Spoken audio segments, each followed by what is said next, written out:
경쟁률은 얼마나 되고 예상 평균 가점은 얼마가 되는지 궁금하지 않으세요? 자, 물론 예측해 볼 수는 없지만 과거의 기록을 가지고 유추해 볼 수는 있겠죠. 아까 전에 이제 개포 프레지던스 자이고요. 그 다음에 DH 퍼스티어 아이파크 해가지고 요거를 한번 비교해 보시면 강남, 그 중에 개포 6702세대, 그 중에 1235세대, 지하 4층, 지상 35층, 대지 면적 12만 평, 강남구 개포동에 대장주 아파트가 들어섭니다. 바로 개포 DH 퍼스티어 아이파크입니다. 여러분의 부자의 길로 인도하는 바른길 부동산입니다. 말도 많았고 탈도 많았던 개포 주공 1단지가 드디어 7월 20일 날 청약에 들어갑니다. 이 개포 주공 1단지가 어떻게 바뀌고 청약 당첨 작전은 어떻게 짜야 되는지 알아보는 시간을 갖도록 하겠습니다. 그럼 한번 출발해 볼까요?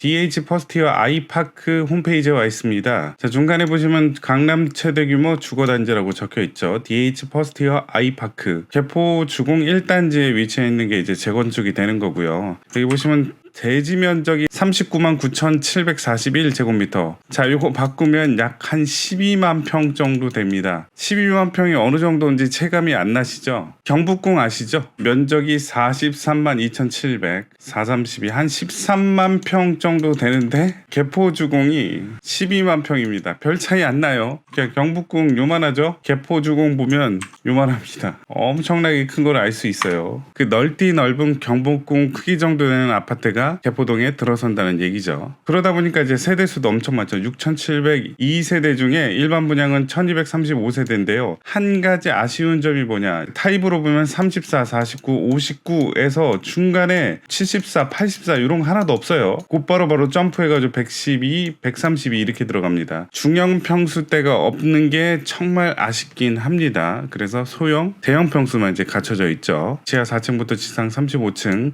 74개 동입니다. 동수가 뭐죠? 어마어마하죠. 예. 그래서 요 위치를 한번 볼게요. 자, 요게 바로 개포주공인데요. 그나마 이제 네모 반듯하고 대로변이란 접혀 있어서 그리고 또 구릉역에서 직선거리로 중심까지의 거리는 한 600m. 그래서 요 끝에서 가더라도 10분 남짓하면 역으로 갈 수 있다라는 거죠. 위치, 입지 자체는 너무 좋다라는 거죠. 자, 홈페이지에서도 입지 환경이 자세하게 나와 있죠. 단지 안에 개포중학교, 개원초등학교, 고등학교는 그 인근에 있는 개포고등학교, 학군 자체로 보더라도 매력적인 곳이다라는 거죠. 그리고 인근에 이제 큰 대형병원, 3차 병원, 삼성서울병원도 있고요. 그 다음에 요 위쪽으로 올라가면 뭐 쇼핑몰 코엑스 같은 것도 있어서 입지 환경, 학군, 그 다음 편의시설, 자연환경 더불어 빠지는 게 하나도 없다, 더할 나위 없이 좋다. 분양가 자체도 상대적으로 저렴하다라는 거죠. 자, 분양가를 한번 봐야 되겠죠. 자, 일단 34제곱미터는 6억 후반에서 7억 정도 하고요. 9억 이하라서 중도금 대출, 잔금 대출 나오죠. 49 같은 경우는 10억, 59는 13억. 자, 그리고 112, 132는 각각 19억, 23억 합니다. 자, 그래서 시세 차익을 봤을 때 옆에 이제 바로 옆 동네에 있는 레미안 블레스티지랑 비교했을 때 뭐 지금 현재 34평 기준으로 25억 정도 하고요. 전용 114제곱미터가 한 30억 한다. 평균으로는 뭐 33억이 나와 있다. 하지만 여기서는 112가 19억 정도 하니까 뭐 10억에서 13억 정도 차익을 바라볼 수 있겠다. 뭐 이렇게 얘기하는 거죠. 자, 그렇다면 이번에 청약을 넣는다면 경쟁률은 얼마나 되고 예상 평균 가점은 얼마가 되는지 궁금하지 않으세요? 자, 물론 예측해 볼 수는 없지만 과거의 기록을 가지고 유추해 볼 수는 있겠죠. 인근 지역의 개포 프레지던스 자이가 2020년 1월 달에 분양을 완료했습니다. 자, 여기가 이제 해당 아파트고요. 그 옆으로 개포 프레지던스 자이 아파트 해가지고 2020년 1월 달에 분양 시작해서 2023년 2월에 입주 예정입니다. 그래서 요거에 대한 경쟁률이 이렇게 디테일하게 나와 있습니다. 자, 여기다가 플러스 최고점 최저점에서 요거를 이제 엑셀로 한 땀 한 땀 또 만들었습니다. 한번 볼게요. 아까 전에 이제 개포 프레지던스 자이고요. 그다음에 DH 퍼스티어 아이파크 해가지고 요거를 한번 비교해 보시면 일단 주택형 자체가 겹치는 게 몇 개 있어요. 4구 타입, 뭐 5구 타입은 이렇게 겹치죠. 그다음에 114, 112는 뭐 면적 차이가 약간 나지만 그래도 겹친다고 보고요. 34 타입은 개포 프레지던스는 없습니다. 그리고 중간도 이제 없죠. 84, 뭐 78, 59 중형대 아파트들도 없으니까 이거는 이렇게 비워놓고요. 한번 비교를 해볼게요. 일단은 개포 프레지던스 자이를 보시면 최저 가점, 최고 가점, 평균에서 나옵니다. 자, 45 타입 같은 경우 56점 해가지고 이게 최저점이라고 나와 있고요. 최고점은 74점이죠. 74점이 되게 많습니다. 자, 5인 가족이 받을 수 있는 최고의 점수가 74점이라는 거예요. 그래서 5인 가족이라면 부양가족 수는 4명이 되고요. 그리고 나머지는 다 만점 받았다는 얘기입니다.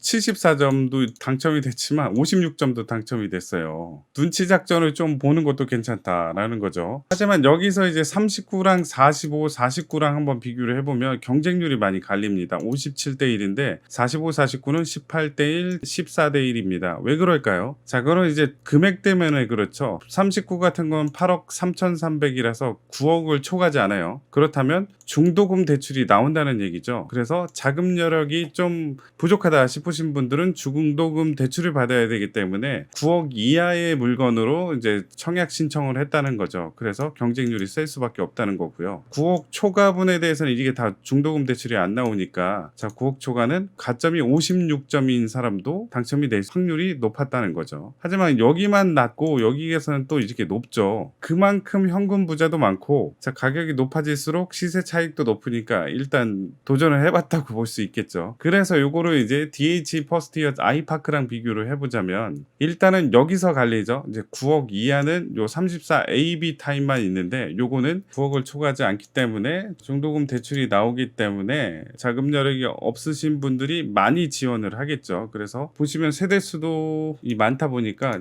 57대 1처럼 몇십 대 1의 경쟁률을 이제 형성을 하겠죠. 49제곱미터 이상부터는 10억이 넘어서 자, 중도금 대출은 안 나오죠. 그리고 이분들의 이제 경쟁률을 기존의 사례랑 비교하자면 14대 1, 뭐 여기 같은 경우는 38대 1 정도 해가지고 상대적으로 49 타입이 뭐 경쟁률이 낮네요. 자, 왜 그랬을까요? 49 타입이랑 59 타입이 자, 2억밖에 차이가 안 나는데 평수는 크다라면 어차피 현금 부자들이니까 뭐 큰 평형대 선호할 것 같습니다. 자, 그래서 여기서 보더라도 49랑 59가 있죠. 49는 324세대, 59는 549세대에서 59가 많은데요. 차이를 보더라도 한 3억. 그래서 요 기존의 사례를 봤을 때 49는 경쟁이 59에 비해 덜할 것이다 라고 좀 예측을 해볼 수 있겠죠. 그리고 112제곱미터를 한번 기존 사례랑 비교해 보자면 114제곱미터가 있는데 근데 여기는 이제 세대수가 한 11세대 되는데 자, DH 퍼스티어 아이파크는 59세대 정도 돼서 쉽게 이제 경쟁률을 비교하기는 좀 그렇습니다. 하지만 점수 가점 자체로는 뭐 50대에서 크게는 79, 자 84에서 5점 모자르죠. 자, 부양가족 수가 5명, 그러니까 6인 가족의 부양가족 5명인 사람이 신청을 해가지고 합격을 했다는 거죠. 나머지는 다 만점이고요. 일반 분양에서 84제곱미터 이하는 100% 가점이죠. 그 다음에 초과분에서는 가점 50%, 추점 50%라 나는 돈은 많은데 가점이 높지 않다 싶으면 112랑 132를 선택하셔야 되겠죠. 자, 그리고 중도금 대출은 9억 초과분은 안 나오니까 34제곱은 나오고 그 이상은 안 나옵니다. 주택담보대출은 34제곱은 40% 나오고요. 49나 59 같은 경우는 그 다음에 112랑 132 같은 경우는 10억을 초과하기 때문에 아예 안 나온다라는 거죠. 자, 그리고 이번에 이제 6.17 대책 때 이제 바뀌었죠. 대출을 받을 경우에 있어서는 6개월 내 전입 의무가 있습니다. 그래서 은행에다 물어봤습니다. 만약에 주택담보대출을 받고 6개월 내에 전입 신고를 하면 전입세대 열람을 끊어서 은행에다 제출을 해야 됩니다. 이제 확인을 한다는 얘기죠. 그리고 나서 내가 돈이 마련이 돼서 이 주택담보대출을 갚으면 더 이상 전입할 필요는 없지 않냐. 그러니까 맞대요. 전입 신고는 이번에 정책으로 있지만 전입 의무 기간은 없네요. 그렇다면 주택담보대출을 받으면 전입을 해야 되고 주택담보대출을 안 받거나 주택담보대출을 상환하면 전입을 할 의무가 없다라는 얘기죠. 다시 한번 말씀드릴까요? 주택담보대출을 받으면 6개월 내에 전입 신고를 해야 된다. 주택담보대출을 안 받거나 주택담보대출을 상환하면 전입의 의무가 없다라는 얘기입니다. 중요하죠?